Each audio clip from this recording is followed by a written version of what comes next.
And Amy, Amy, Trump has a speech on the topic of immigration this week. In Arizona.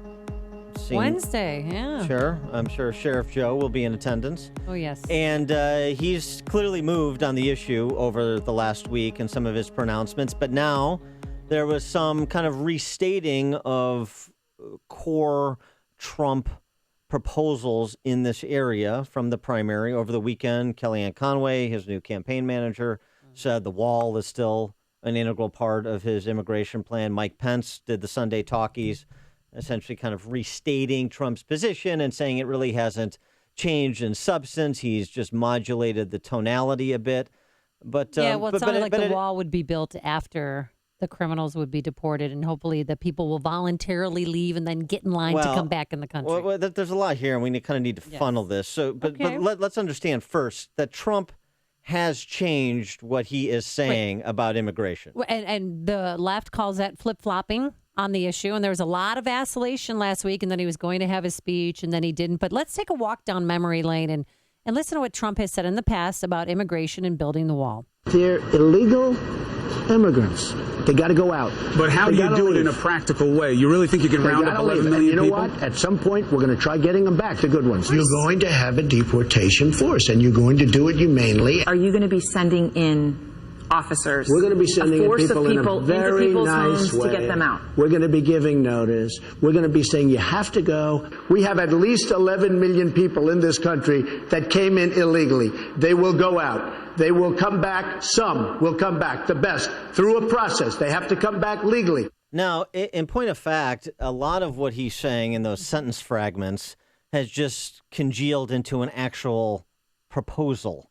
And this is kind of the challenge with Trump. He says things off the cuff. He says things in a kind of an obtuse manner, and then he fills in the blanks later. And it seems to me that he's starting to fill in the blanks later, although there has clearly been a move.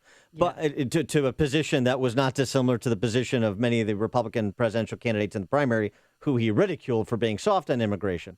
But he is still saying, at least my understanding of where his view is at present, his policy proposals at present, that there will be some path to normalization for the people that are here, but they will have to leave and come back.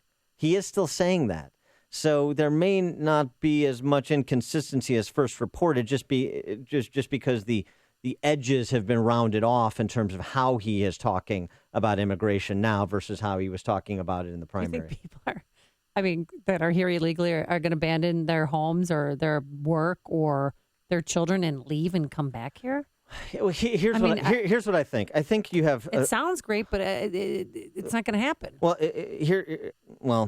I think you have a three-pronged problem, and the first problem poisons the well for everything else. Everyone agrees, President Obama, all the Republicans, everyone agrees that people who are violent offenders and in this country illegally should be gone, right? Yes. And yet they're not.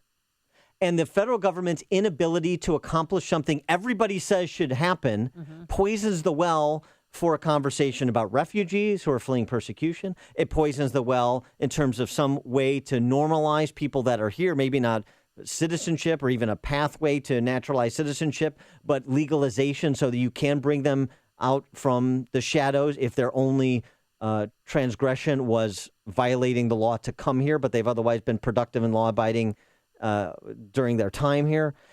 All of those discussions are impossible when people see the federal government can't do the one thing everybody agrees they should do in advance of our personal safety and national security. And I think that's the core problem, and that's, to me, where Trump should focus.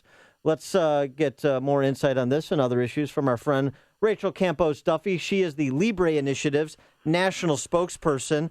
And you recall she and her husband, Sean, who's a congressman from Wisconsin, spoke at the convention, and they did very well. Yes, they were very well received. It was a very entertaining speech because they had a little fun with the size of their family, which I think is now 42. Or 54. I've lost count. But the Libre Initiative is a nonpartisan, nonprofit grassroots organization that advances the principles and values of economic freedom to empower the Hispanic community in this country. And we're pleased to be joined by Rachel Campos Duffy. Rachel, thanks for joining us. Thanks for having me on. I really appreciate it. This is a really important subject.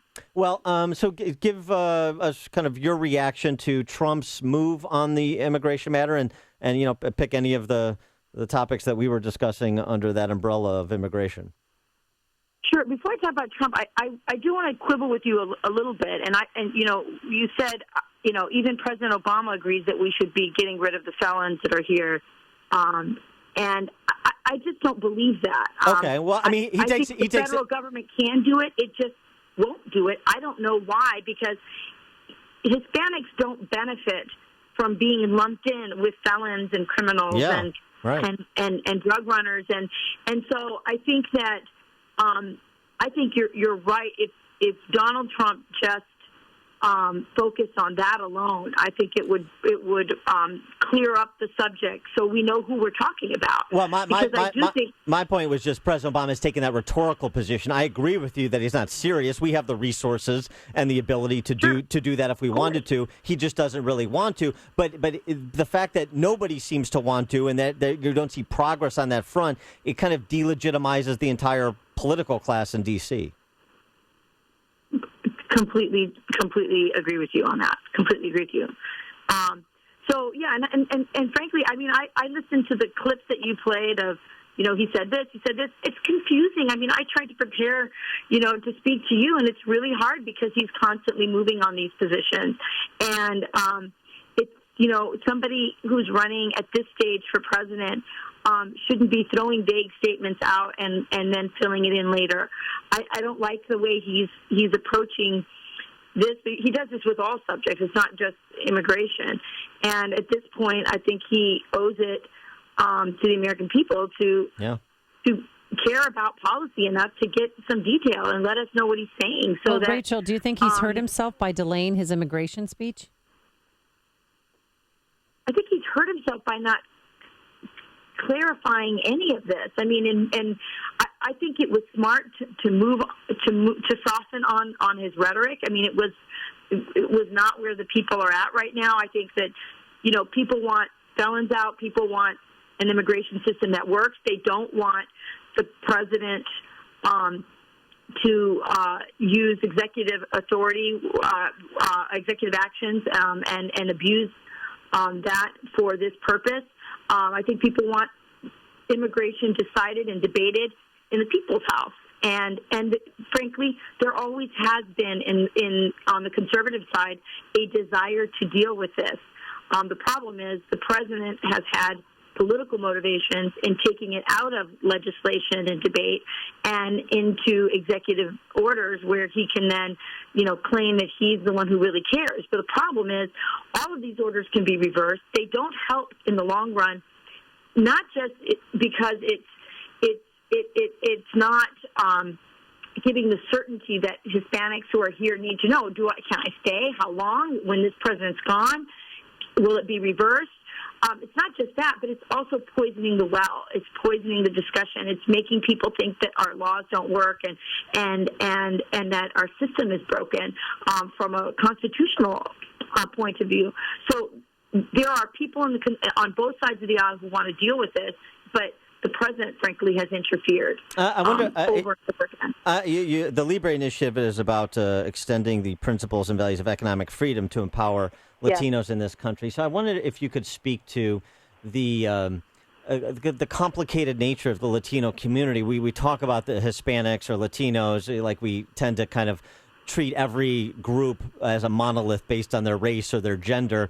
And it turns out, if you actually look at the data, there's a lot of differences among people of Latino heritage from different places in the world, number one, and also the longer you've been here. In other words, there's a difference between first generation, second generation, third generation on some of these issues, and the importance placed on issues like immigration. And so I just wonder if you could kind of provide some texture when we talk about the Latino vote or the Hispanic vote.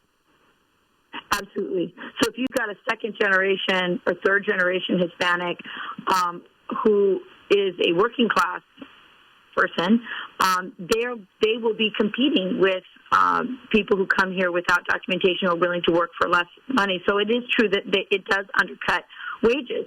On the other hand, I live in Wisconsin. I can tell you right now, over 40% of all people who work in the dairy industry are Hispanic, many of them undocumented, a big majority of them. So you have a situation where you're not going to get milk, your cow's milk, unless you figure something out on how do you keep these people, because there's clearly a demand for that labor specifically in that particular field. And there's many other areas in agriculture and other places where there's a demand for this labor. So how do we make it so that we can legalize people so they can work? I mean, one of the things the Democrats are doing that I think is also very counterproductive is they're assuming that everybody that's here illegally came here to become a citizen. That's not true. Many of them are just wanting to come here, make money, and go back. And so we need to legalize their labor here and create a circularity so they, with a guest worker program, so they can go back when grandma's funeral happens, or, they can come back and forth legally. And many of those people, as I said, don't want to become citizens. And I've talked to Mexican officials in the Mexican government who also say that that's true, and that's the case. So this is also getting tied up in the amnesty, blanket citizenship for everybody. There are some that come here with the desire to become citizens. There are many, many, many who come here just to work, want to work, and take their remittances back home. And we need to create a system that meets all these different levels. And you're absolutely right. The concerns of a Mexican American in, living on the border, third generation, is different than a Mexican American who's here and undocumented, just as there are different concerns for the Puerto Rican community in Orlando and New Jersey as there are for Cubans in South Florida. So it is not a monolithic group. You're absolutely right about that. And then one of the other issues is just the concern about our ability to vet people coming to this country generally. And this, on the occasion this week of the 10,000th Syrian refugee to reach the U.S., is part of the resettlement program that President Obama has initiated. Again, not that we don't want refugees fleeing religious or political persecution. That's one of the great things about this country. But we also want to know who is coming to this country and for what purpose, and that's not unreasonable, is it? Absolutely. And by the way, many of those refugees that are coming, I think a lot of Americans thought we were going to be bringing over groups that were being severely persecuted, Christians, Yazidis, and so forth. And we found that when they've looked at these populations that are coming over, that's not the case, that we're not bringing those people over. So that's one thing to look at. But, yeah, I think every country has a right to know who's coming in and who's coming out. And no one knows better than, Latinos who are escaping really dangerous countries like, in Central America, that they want security here, and they understand that that's something that a country has a right to do. And we have a right to know who's coming in and who's coming out. And it's the responsibility of our Congress to figure this out and to have a debate where the American people have their voices heard, and there's a legislation that also serves the interests of those who are coming here to work. They are working. They are contributing to our economy. They are making our goods and services, in many cases, cheaper and more affordable. So we need to do right by everybody. But we can't do it when it's, by executive action, and which, by the way, Hillary has said she will expand what the president has done. It poisons the water. It makes people upset. It makes them angry about the system. And it also doesn't serve the people that they claim to be wanting to help well, because they don't have certainty in it. And it can be overturned. And I think everybody wants a situation where the people weigh in through the representatives, and it's done constitutionally. All right. She is Rachel Campos Duffy, the Libre Initiative's national spokesperson. Rachel, thanks for joining us. Appreciate your time. Thank you. And she joined us on our turnkey.pro answer line.